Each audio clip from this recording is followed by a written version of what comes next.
When breaking news happens in college football, we are here. Mark Rogers TV, the voice of college football, just minutes after it was announced on several platforms that Clemson quarterback Trevor Lawrence has tested positive for COVID-19. Of course, that means that Trevor Lawrence will not play Saturday in Clemson's home game against Boston College. We shall see if this has affected, like the Wisconsin situation, other teammates, specifically in the quarterback room, and also the rest of the Tigers roster. Again, they've got a game against Boston College. Clemson undefeated, number one team in the country. Let's go straight to the article that posted here on ESPN. I also need to do something else that's rather critical to the broadcast to make sure that we're staying on. Again, I will honor everything in the live chat. We'll get to all your comments and questions. We'll analyze the Clemson situation without Trevor Lawrence. But again, need to make sure of something that's up and running before we continue here. Two on the line. Hopefully many more will join us very quickly. Of course, this was not anticipated. We just concluded our Miami live show with Cam Underwood from State of the U. Got a record coming up in about 45 minutes on Penn State football.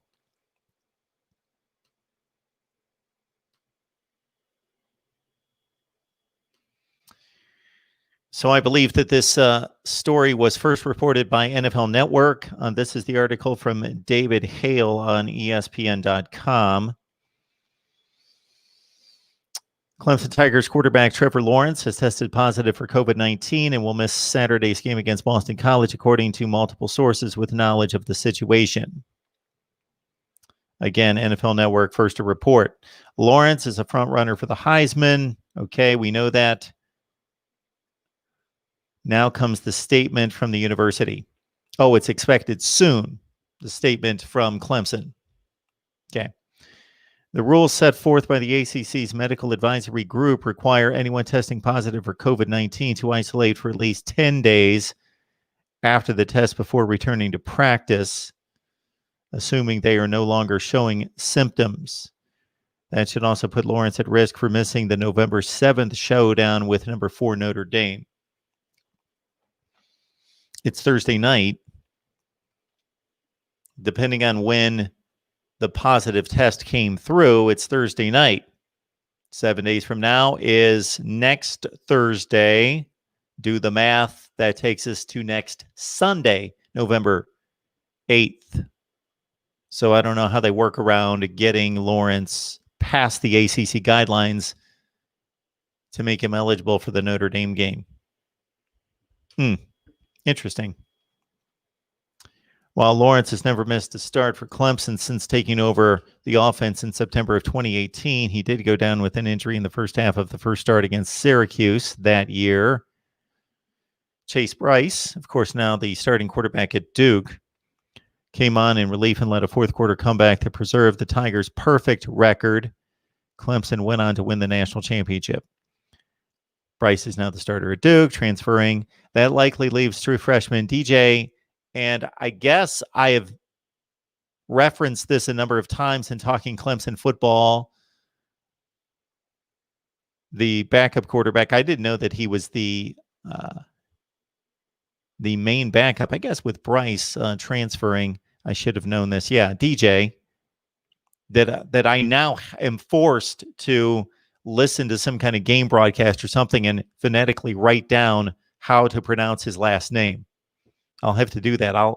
That is my one ask of the live chat tonight, is that somebody phonetically spell out DJ's last name, because I've not taken it in hand. And as the voice of college football, I apologize. I should have done this at some point. Thought I'm going to have to say his name at some point, and there is no way to phonetically pronounce his name from all those vowels. He literally starts out his name with 3 vowels in a row. Okay, he's the presumed starter. Seen limited action this season, 12 of 19 passing for 102 yards, scoring 2 rushing touchdowns. He was the number 1 overall quarterback recruit in the country for 2020. Lawrence was in the midst of a stellar start to his 2020 campaign. Yeah, generally, he pretty much was doing what was expected. 71% completion percentage, 21 total touchdowns, I believe 17 throwing, 4 rushing, 6 games, 2 touchdowns or 2 interceptions, 1 a pick six, the first of his career in 1,000 attempts. Let's get going here in the live chat. George, I'm sure Clemson has several competent backup quarterbacks. George, that's about the most direct and bland statement you've ever made. George, if you could copy and paste the statement you made in the last live stream concerning the Amazon link, that would be phenomenal. There it is. Shop Amazon using the link in the description section. Not of this video because it's not there yet, but go to any of the videos, grab the Amazon link, put it somewhere where you're going to remember it or come across it when you go shopping on Amazon. Use the link. It's the same exact shopping experience. George, testing positive sounds like a scary thing. Does that mean you don't get to play football even though you're perfectly healthy and there's nothing wrong with you? Well, let's hope that's the case. I've got to cut it straight here to a certain extent, even though I'm generally in George's camp there. Graham Mertz apparently feels fine. But of course, it's about infecting others.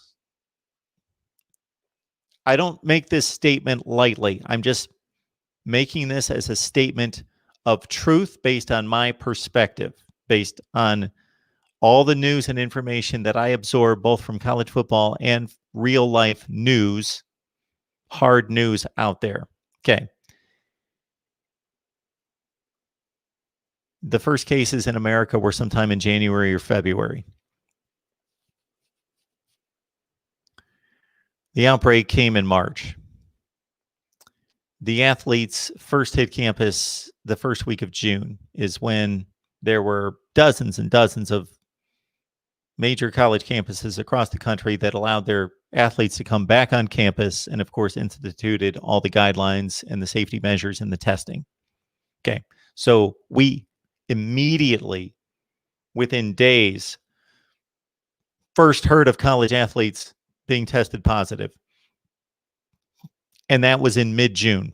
Here we are in late October. I have not seen one story.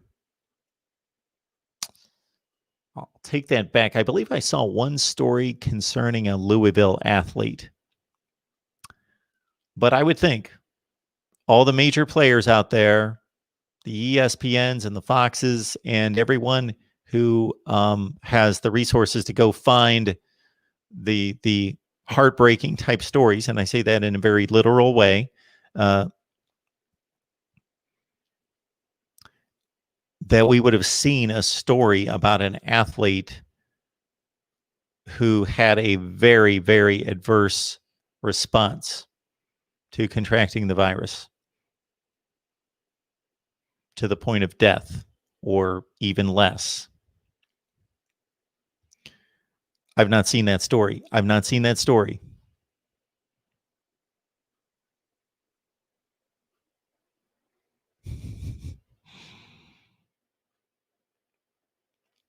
Roberto hitting us with the one-liners. Did the Gators purchase the Norton virus protection and then bam, and also installed a defense?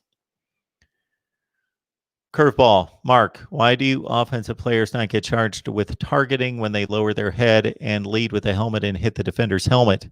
Why are only defensive players charged with targeting?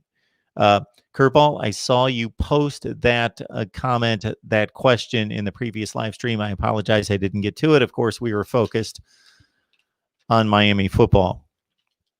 It's much like face mask penalties.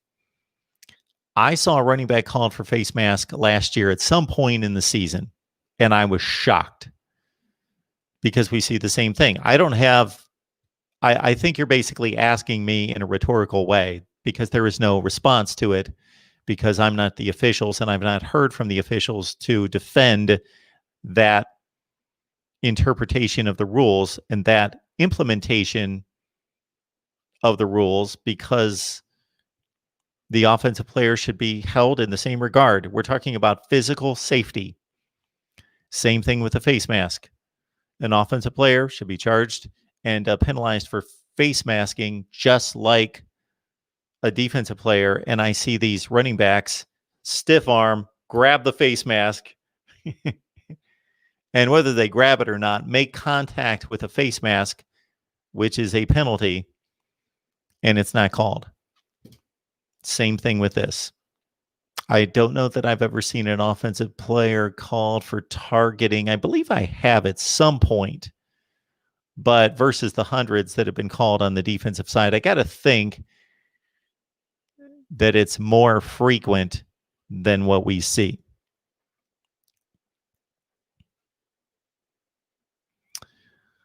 Got folks coming in. Good to see all of you. 37 on the line. Unfortunately, we had to turn around the previous live stream, so I appreciate everybody jumping off and then coming back on, because that was the Miami live stream, and so we wanted that video to post simply as a Miami conversation. And then, of course, this is about all of college football, but it's initiated by the Trevor Lawrence news. So what we're waiting for now is a second test, the PCR test, and then waiting to hear if anybody else was infected, because then it jeopardizes the game. Not just him playing in the game, but jeopardizes the Clemson football team participating in the game against Boston College on Saturday. And that, of course, screws up Boston College's schedule. And then, it being Thursday night, 10 days away, we're talking about that quarantine goes beyond next Saturday's Notre Dame game. So that game's going to be in jeopardy if it's a Wisconsin-type situation where initially 6 players tested positive, including Graham Mertz, 6 staff members, including head coach Paul Chryst. And now we're hearing about more Wisconsin players. And therefore, if the Clemson stories follows suit, then there won't be a game Saturday against Boston College. And there may not be a Notre Dame game. Wow. The biggest game in the ACC this year, and one of the biggest in college football, in jeopardy, possibly. First, we have to hear of a second test. We also have to hear about other players being put into quarantine because of a positive test, or the contact tracing connecting other players.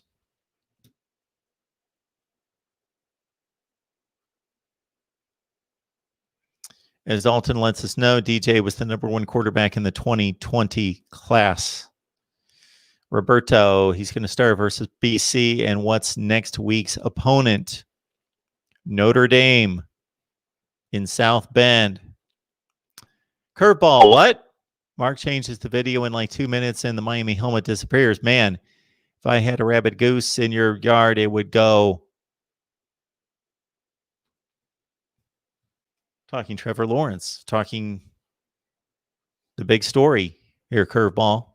It's not all about you. It's not all about the U. It's about college football. It's about college football. Yes, Clemson has excellent backup quarterbacks. We know.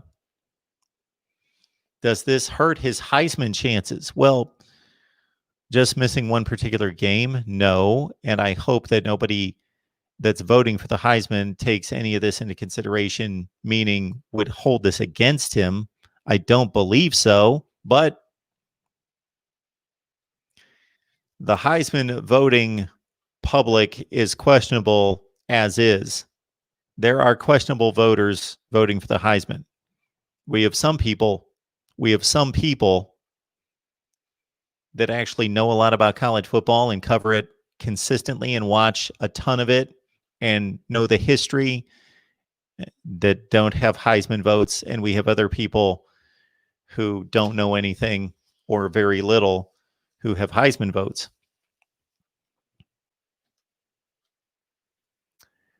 There were 2 radio guys in New York City that when I came to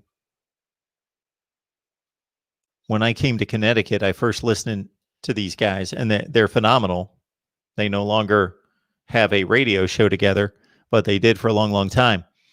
And they both had Heisman votes. Now, one of them for a long, long time worked at CBS on college football and was very credible on college football. The other dude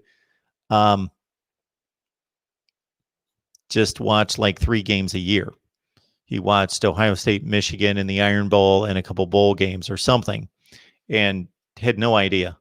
And he had a Heisman vote because he had a popular sports radio show in New York City where all they do is talk about the Yankees every day.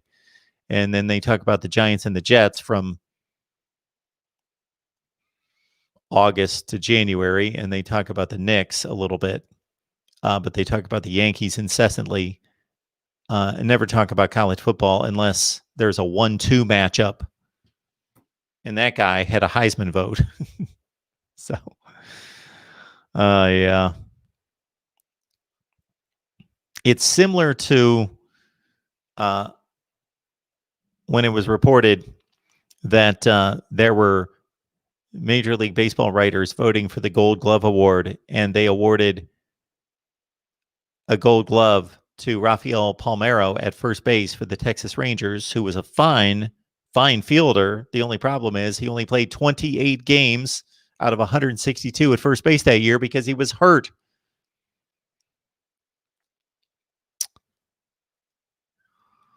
So don't always think things are credible based on what you see on the surface. I have 21,000 subscribers here. Hopefully that will blow up well beyond 21,000 because we need it to and because it should. So take that as either being a lot or a little, depends on your reference point. But I'm given a whole lot of respect beyond what I was given when I had 200 subscribers, having 21,000 by some people, just because they look at that and they determine credibility based on how many subscribers you have. That should have nothing to do with it. That could be an indication. Oh, this guy's got 1 million subscribers. He must be really putting out some great stuff, and I'll check out his channel. I get that, but that's not credibility. That's perceived credibility. Panero 5 Hero, when Tom Hanks got it, he was the first person I really knew that got it. Rockefeller, we're at 1 positive test currently. The university is going to put out a statement here at some point, and you fine folks can let me know if you see it come down.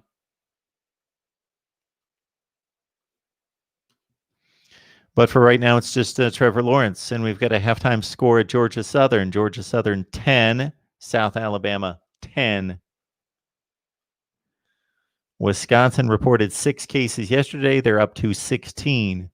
So this story's, I don't want to paint doom and gloom, but it's probably not over.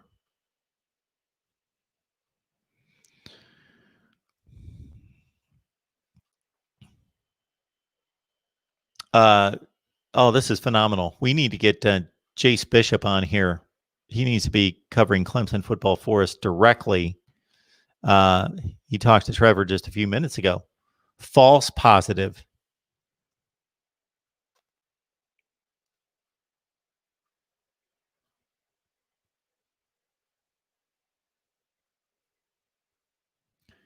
How is Lord a mod but not me? Well, he has to be a mod. NBA fan, you've been around here long enough. You can be a mod.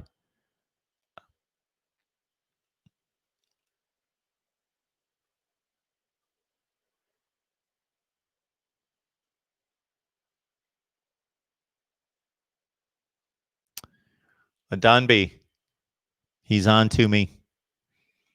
Mark, you're sending Juju against players on potential opposing teams to clear the way for Ohio State. Yeah, and if Michigan keeps looking as good as they did against Minnesota, look out for the breakout there in Ann Arbor. It's coming.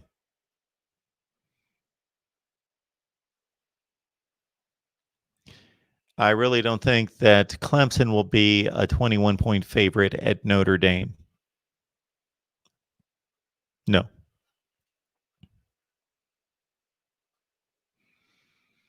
BGPO Football Funk, what is good, Mark?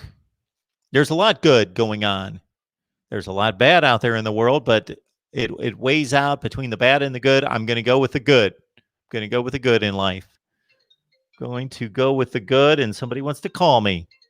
Did I say this was a call-in show? Did I say that? It's Mark Rogers TV, the voice of college football. Who's on the line? Mark, I'm driving, man. It's sad about Trevor Lawrence. Yes, it is. Coming from somebody who can relate. Oh, yeah. He'll be all right, though. I think DJ, he's going to do a good job for us. I need somebody to pronounce his last name for me. Ukulele? No. I know it's not that because Pigskin Pete says it, and I'm always like, okay, what did he just say? I got to write this down so I can practice it. I've never paid attention. I didn't think I was going to have to say his name this soon, but I better get on that. That's about it is. And I think Boston College played a couple times this year. They should have enough talent to beat Boston College. I mean, their quarterback is really good, and they got a good coach who I think is a good defensive coordinator. So DJ is going to be kind of have some issues at first, but Clemson still should win by 10 or 20 points. Yeah, so the other concern is if this turns into a Wisconsin situation where it was Graham Mertz to start, but then it was the backup, and then it was 12 players or 16 players now. Yeah. That's true. Well, unfortunately, I go back to what I said when I had it over the summer. We as a country, not blaming Donald Trump or the Senate or the House, but we did a poor job as a country not tackling this thing earlier. And I honestly believe that we could have had it resolved earlier in earlier in the year, and we should have had our regular lives back and enjoyed football and stuff like that. And we probably wouldn't have lost that many people, but I know everybody in the state was going to turn this into a political issue, but we're not, because I don't know what I would have done if I was president either. So, I mean, outside of maybe listening to the scientists, that's what the best thing to do, listen to the people that you pay hundreds of thousands of dollars to help you understand what's going on. Because it's like you coming into the prison system and saying, well, DeAndre, you've been working in the prison system for 13 years. Tell me what's going on. I mean, you got to listen to somebody. Unfortunately, that happened. I hope Trevor Lawrence will be okay, because we saw what happened with Xavier Thomas. And I don't, everybody was projecting Xavier Thomas to be a top pick coming up year, but he had COVID and strep throat. So, that kind of derailed his year, sort of, because we don't see him coming on as everybody thought he was. So, and I'm sure everybody was projecting him to leave early, but let's hope it hasn't been passed around. But, I mean, us in the South and the Midwest who absolutely love football, we just haven't really took this very seriously to the point where we can stop it. Look at what happened in Florida a couple of weeks ago. The whole campus had it, it seemed like. I don't know if it's the whole campus, but I'm just saying that a lot of their players had it. And, hey, we don't know if we're going to ever play this game like you just said. I mean, it might be a thing that say, hey, we got to sit out this week, and we got to wait till play this game later on, which I know is going to be kind of hard to do. But, hey, that's what it is. And I think about Wisconsin. Wisconsin played who last week? Illinois. Illinois. So who said they didn't pass it on to the Illinois players, and they play this week, and they don't catch it soon enough to get passed on to the next team that they play. They must not have passed it on. Those players get tested all the time. They must not have passed it on. Right. Yeah. A lot of stuff, they symptomatic, so I don't know. I mean, I don't know. I'm not a doctor or scientist. So I ain't Well, they still would have tested comment positive. on that. Right. Yeah. So I hope. I just pray that we get back to football. Just pray that we get back to normal life. After all of this craziness that's going out here. And it's unfortunate because I've seen the whole prison break out and had it where I work at. So, and I work in the office. I know where around the inmates like that. So, man, it's crazy out there, Mark, man. So, like I said, I hope Trevor Lawrence be okay. I hope the whole football team and whoever they came in contact be okay. But we shouldn't be shocked about this. Sure. That somebody got it. Uyan Galele. That's how you pronounce his last name. Oh, hey man, I can't say it. It'll take me a while. I haven't got the guy that was the backup before him. Chase Bryce. Palmer. No, I'm just kidding. No. I'm talking about. Yeah, man. Are you shocked how bad Chase Bryce look? I know we're talking about clinical football, but are you shocked how bad Chase Bryce look or Chase Bryce look? Well, I can't say that I know how bad he's looked because I haven't watched him. I've watched Duke play. I check in for a few plays while they're playing, but I know the numbers aren't good. Right. And I was telling somebody, we were talking about the Syracuse loss a couple of weeks ago. Last week, matter of fact. And I was saying, could you imagine when Chase Bryce won that game? He was technically the sixth quarterback starting the season. So you think about it, Kelly Bryant, Trevor Lawrence, what's the kid that transferred to Zachary Cooper to transfer to Jacksonville State, and Isaiah Tucker, who was like one of the best players coming out of Florida. Like he was easily one of the top five quarterbacks in that season, man. That's just amazing what he's done. Oh my goodness. Chase Bryce has 6 touchdowns and 11 picks. Oh yeah. And that's crazy. Like I asked you last week, I mean, I don't know. I still, for the life of me, can't understand why Hunter Johnson is struggling so bad, but I want to see what, and unfortunately, we won't be able to see what he do because this Patrick Stewart guy looked good against Maryland, and Maryland should have more talent than outside of maybe Ohio State in a Big Ten, just because of the area they're in. I didn't mean you talked about it before. The DMV area has the most NFL players and most players in the NFL. I think that's the last time we talked about that situation. How much talent that they have. But anyway, hey man, I keep listening to the show. I'm about to get back to driving. I hope, like I said, I hope it's all okay. But we'll see. All right, DeAndre. Appreciate it. All right, man. Have a good night, man. Thanks. You too.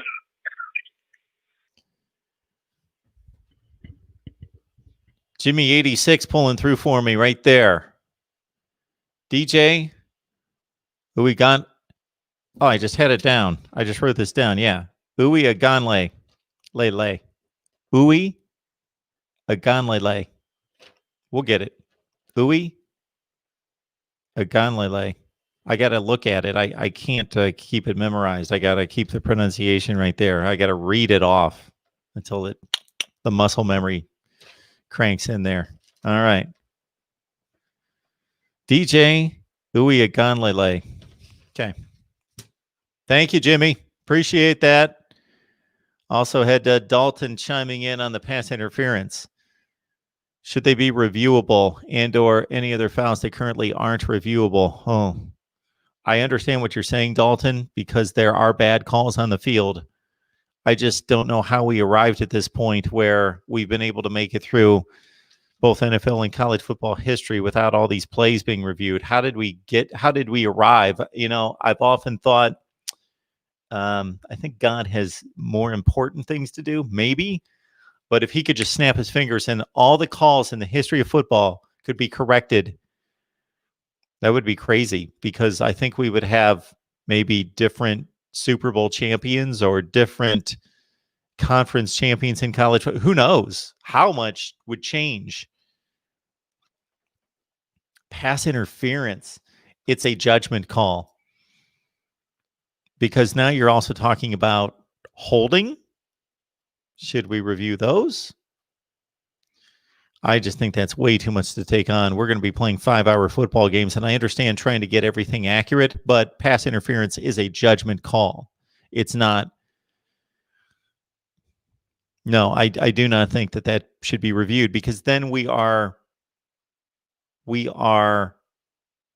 asking the person in the booth to review it and giving them the authority to make a judgment call over the official on the field. And I understand the officials are seeing it.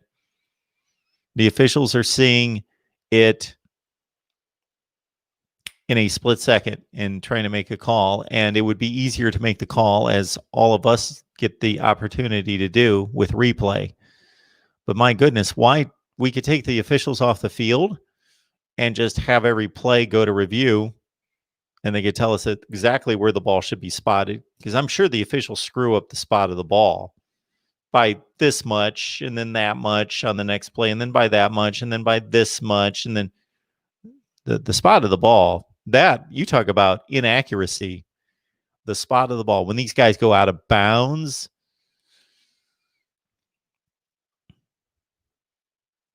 I don't know what curveball is responding to there. Texas, though. Mark, Ole Miss, come on. I don't know what that is in reference to.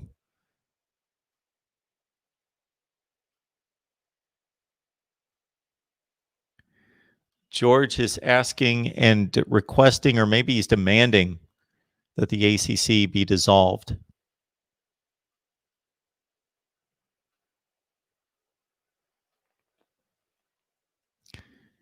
Jay says the ACC owns the SEC.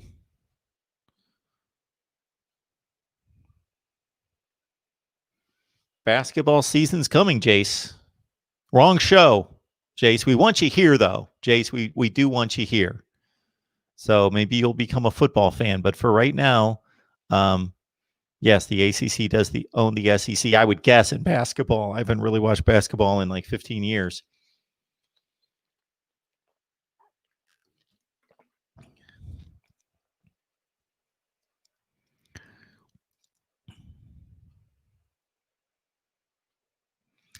The SEC will take Nebraska, Clemson, Miami, Ohio State, Michigan, and Wisconsin.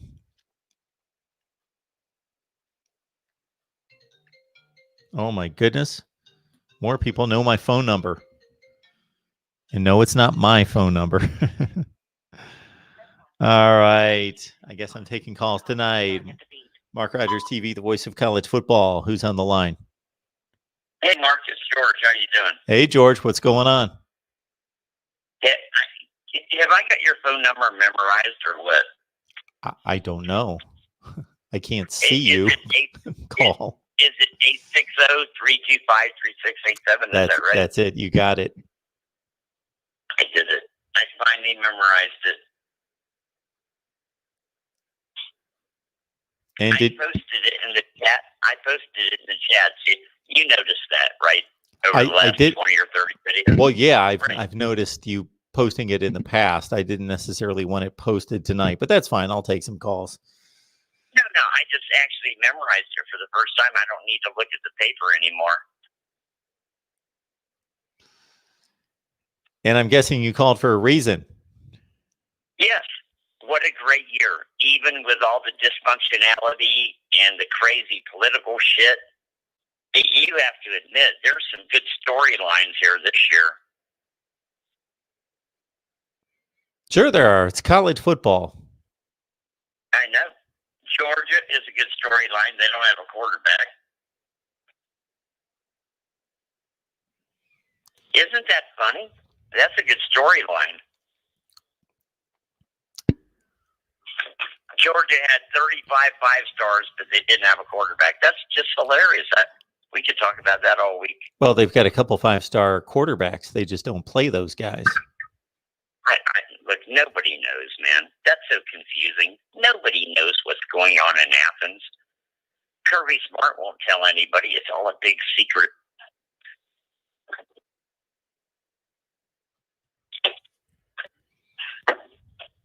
Florida has Kyle Trask, Emory Jones, who is like the next Tim Tebow. Emory Jones, the backup to Kyle Trask is just like insane.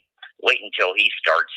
Kyle Trask is going to go pro this year because they simply, if he stops up the quarterback room at Florida by staying, it would ruin everything. You know what I mean? He has to go.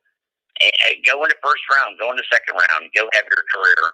Because we got Richardson, we got Jones, we got Carlos Del Rio, and some other walk-on guy.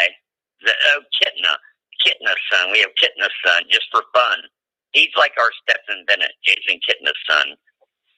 My God, it's quarterback university. But Georgia has Stetson Bennett. How is that possible? How did that happen? Go ask Kirby. Somebody's got to ask Kirby. I don't know that anybody asks him that in his news conferences every week. Yeah. Kirby has legal problems on the side. Mo from the Three Stooges is suing him for his haircut back. I mean, he's probably distracted right now. He's defending a lawsuit for his haircut. All right, I'll get serious. You don't need to get serious on here, just so you're clean, George. That's all I care about. I noticed again, my last, I don't know how many live streams, they were all ad revenue compromised. I got warnings from YouTube. That freaks me out so much. Fuck. Oh, I just did it again. God damn it. All right, George. Appreciate the call, man. Let's get George off the line. George is costing me money by the second. All right. Thought I saw some questions in here and some comments that should be addressed. Appreciate everybody in here. Let's see. I'm looking at Mickey. I'm looking at Lee Tilton, Jace, Donby, Sid Irish, James Scott. Always has something good to say. Oh, boy.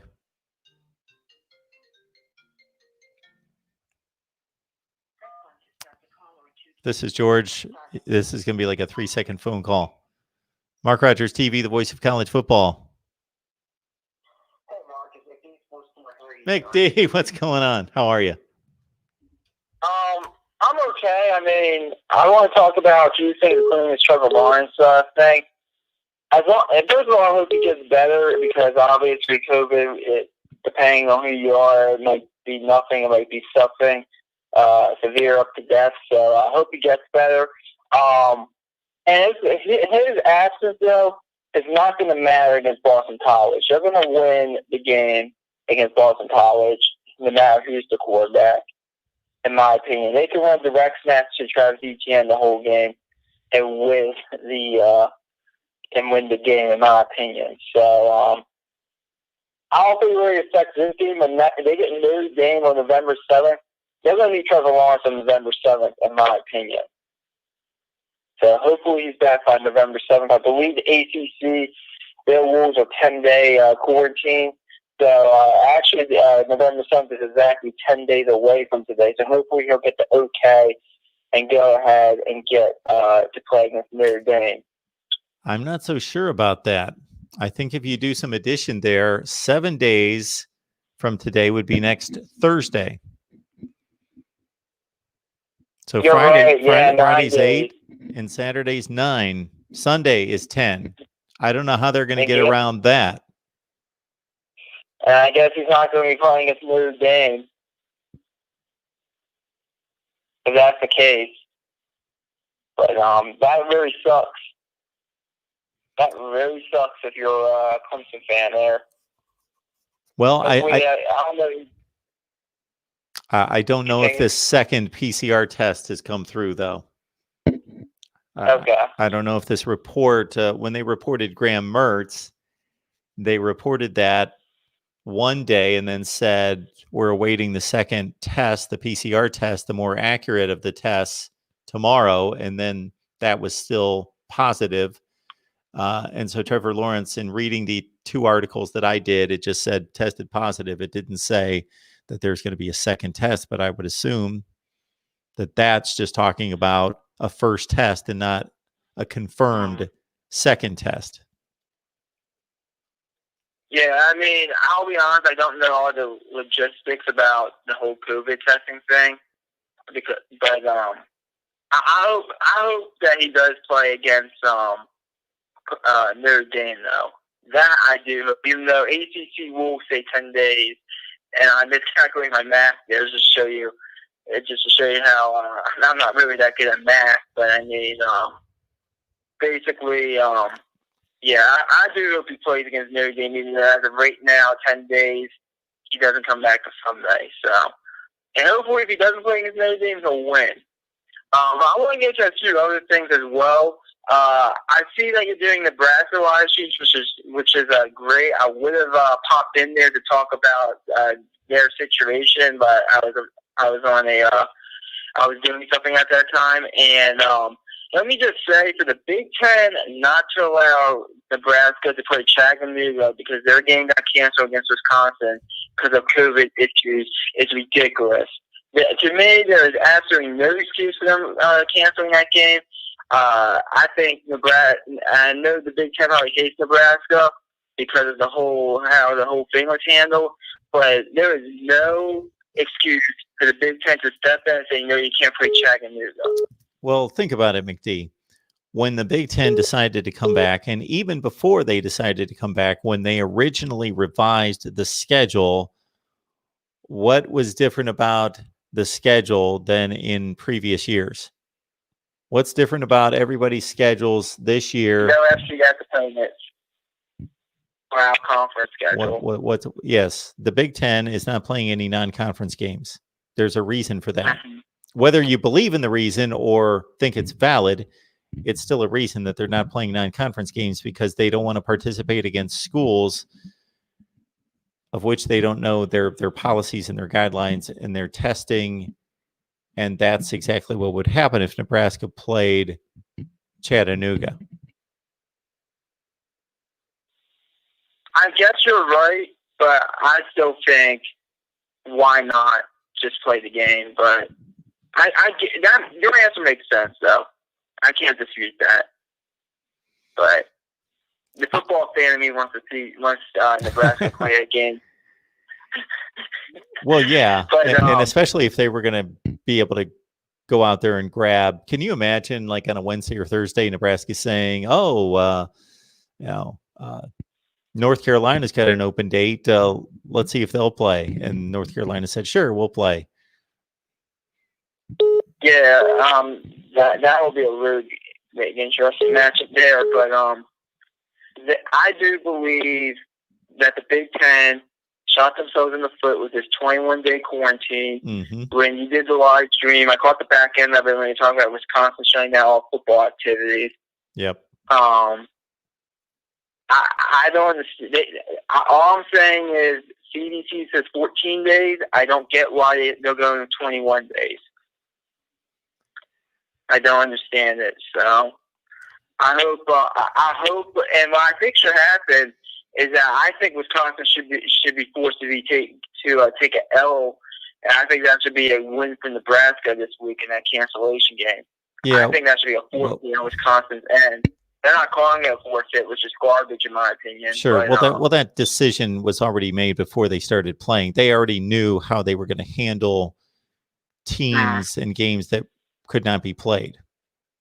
And that wasn't their decision that teams were going to forfeit, just that they would be canceled. Other games have been canceled. Every other conference has canceled games because of one team or the other. Yeah. I mean, once again, I guess you're right because they did come out and say it, but once again, I disagree with it. I can't dispute it. The Maryland Terps play tomorrow against Minnesota. I don't know how we're going to do against that. Minnesota, I think, lost a lot of defensive talent that they definitely showed that they missed, but I don't know exactly how we're going to do against that because they get dominated 43-3 against Northwestern. So I don't know what's going to happen in that game. I really don't. I hope for a win. And if we win, I'll be the first person beating my chest saying that that's an excellent win for us. But I mean, to be honest, I think we're going to lose tomorrow. If you want me to be absolutely honest about it, but I hope we win. And one other quick point about Texas losing all these recruits. I guess they're watching the tape against the Maryland Terps when the Maryland Terps are beating up on them. Hopefully we're in the mix with these top prospects. So hopefully Mike Loxley knows what he's doing with recruiting. That's the one thing I know he knows what he's doing, recruiting. Everything else, I think it's still unknown. But recruiting, I think Mike Loxley knows what he's doing. But I just want to give my quick thoughts on that real quick. That's all I really have for you, Mark. Anything else? I don't believe so. I've got to think that so Minnesota, Maryland is the game in College Park. Mm-hmm. I got to guess that Minnesota's a 12 or 13 point favorite. I don't know the favorites. I mean, I haven't bad game in weeks. Okay. All right, McD. Appreciate it. Okay, see you. Our man McD, Maryland fan, long suffering, will continue to suffer apparently. 43-3 against Northwestern. Whomever was calling in, please give us a call back. I do need to check whether my 10 o'clock appointment is still on to talk some Penn State football, which I will, of course, fulfill that because you're all awaiting my analysis with Black Shoe Diaries on Penn State's situation. I think it's the team that is more different than any other team in the country based on what we expected them to be in the offseason with all these personnel losses. Mark Rogers TV, the voice of college football. Who's on the line? Mark Rogers TV, voice of college football. This is Dave Greenshield. How are you doing, sir? I'm doing just fine, David. How are you? Well, I guess I wouldn't be doing as bad if I was a Clemson fan right now. I would say that. That's looks like a pretty rough situation, or it could be. Huh? Well, sure. If it turns into the same situation that we saw happen to Wisconsin this week, and that's what I'm warning everyone. Everyone's focused on, oh, Trevor Lawrence can't play against Boston College, and what's going to happen against Notre Dame? He's not going to be able to play maybe. Oh, we were sitting here just a few days ago, and we were getting the news about Graham Mertz. We were running down the Wisconsin quarterback depth chart, and suddenly it was, well, Wisconsin's not playing, period. Yeah, I was wondering that too, if there would be more cases. By the way, Mark, good job of looking up the fourth-string quarterback from Wisconsin. I was very impressive on your part, by the way. Danny Vandenboom. Good work. Yes, there you go. Did you see the interview with Barry Alvarez the other day on Big Ten Network? I did not. Okay. Boy, I tell you what, talk about a guy that looked like he did through the ringer with this whole situation. Just a few points. I think that obviously they had enough players because they were under that 5% to where if they wanted to play, they could have still played, correct? If Wisconsin could have still played? Yes, it was of their choosing not to play. I mean, they didn't have enough positive tests that made them, let's say, not have to play the game. Well, those positive tests are now up to 16. Now, that's not all football players, so I don't know what the distribution is, but I saw an ESPN report that they're up to 16 now. But again, the initial 12 was for them not to have to play football. Correct. That was my understanding. Yes. So, and he was just indicating that they were trying to be proactive and obviously get out in front on this, so where it's not, didn't become a bigger situation. Which obviously, from what it sounds like, if they've upped it to 16, that's going to be an interesting situation. See, now with that, if there are 6 players or 6 coaches and 10 players, according to the Big Ten protocol, then they would be without those 10 players for 3 weeks, correct? Yeah, exactly. Okay. So they would be without 10 players for 3 weeks. I mean, see, this goes back to the Big Ten, and I posted something in the live chat, just the way that Warren and the president's handling the situation. I mentioned this to you on that Ohio State call. Again, I just can't say enough. The 3 weeks to me just seems extreme. Was that your feelings at the time too, Mark? Or I never heard what your exact opinion on the 21 days was.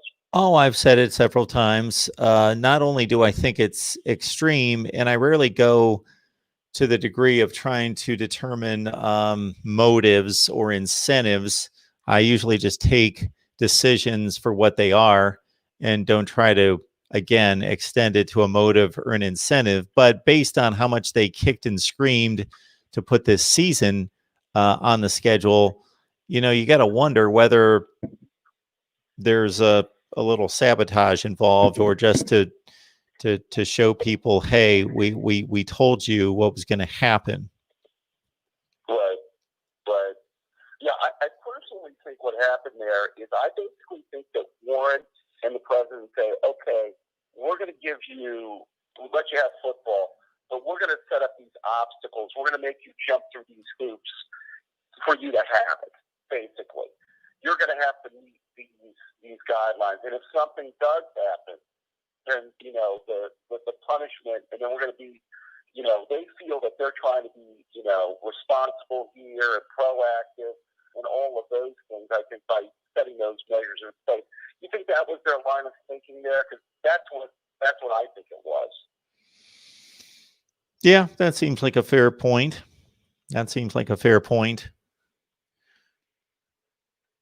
Because the other thing I was going to say, now correct me if I'm wrong, the CDC guidelines, and that's just, obviously you guys know this with what's going on, is the 10 days, which is what I'm hearing is that the 10 days is what Lawrence would have to do, correct?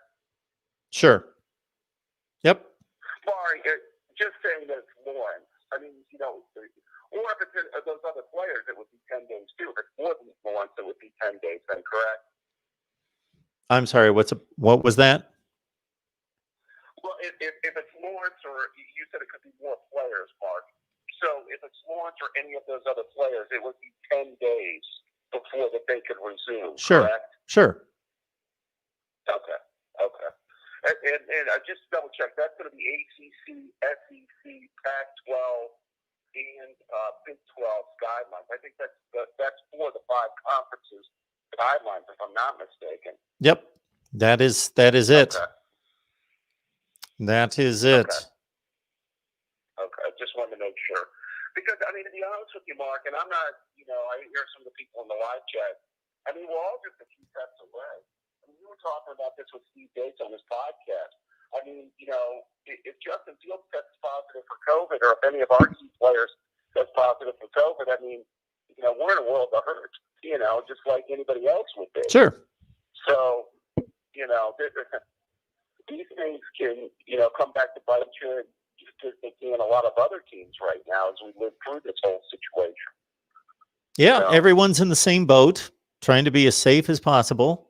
I would hope, and I do believe it. At least the programs are, and the football organization. But yeah, everyone's one positive test away from jeopardizing the season competitively, and also one positive test that then gets contact traced into other issues from sabotaging the entire season. Right. Well, you would be crazy, Mark, if it happens as we get into the playoffs, too, or as we get into any type of bowl season. Sure. Absolutely. Well, the bowl season would just cancel the bowl game, but the playoffs that impacts the championship. So. Okay. Oh, so we're having no bowl games this year? No, I said if there's a positive test, then it impacts the bowl game, and that's just a singular game that gets canceled. Oh, okay. I'm sorry. I misheard you there, Mark. My bad. Okay, yeah, you're right, exactly. And then if it's playoffs, you're looking at, you're right, you're saying multiple games. semifinal and championship game, right? Sure. Yeah, you're talking about moving games where there's all sorts of plans and money and resources invested in that event, in that arena for that time. And then all of a sudden, just think about this situation. We're sitting here on a Thursday night, and there's a game on Saturday involving Clemson and Boston College. But if that's a college football playoff game, we're sitting here late Thursday night, and there's a college football playoff game on Saturday, and suddenly, if there are enough positive tests, the game's off. Right. You're exactly right. Yeah, it's got to be moved. See, I mean, and that goes back to the moving of games. That's why I said to you, when we're talking about Ohio State, starting up the season, that, starting it, when they started it, give them just no room for error. I heard Uncle Lou's, ran about it the other day as well. I mean, at least the SEC, by starting it when they started it, gave them some weeks built in there to where they could move football games around. And all of a sudden, that's already a play right now. They've already had to do it. So, yeah, I just go back to the way Warren and these presidents handled this whole situation, and it was not good, Mark. Just not good. Yeah, the irony of that is that the Big Ten bragged when they first released the revised schedule that they were the ones with the forethought of building adaptability and flexibility in the schedule to confront the possibilities of the cancellations and rescheduling games, and then that they had built a puzzle effect that where they had determined certain games could be slotted in different weeks. So Right. that was the original intent, and that's what they touted is we're smarter than everyone else. This is what we're going to do. We're going to be on the field early, and we've built a schedule that's adaptable. But that's not what the conclusion was. So, all right, David, got to run. I appreciate it. All right, Mark, you take care of yourself. Thank you so much. Yeah, bye-bye now. All right, everyone. I've got a Penn State record right now. I'm about 2 minutes late, but I appreciate everybody jumping on the line. Would love to continue talking college football with you, but I am a man who keeps his appointments. 153 on the line. Wow. This all has to do with this Trevor Lawrence dude and testing positive for COVID. So first and foremost and most important is his health. So we hope that the young man is okay. Again, considering my experience and hearing back the health reports of all the athletes across the board since mid-June that have tested positive, I have the utmost faith and belief that he'll be fine, and probably is fine right now.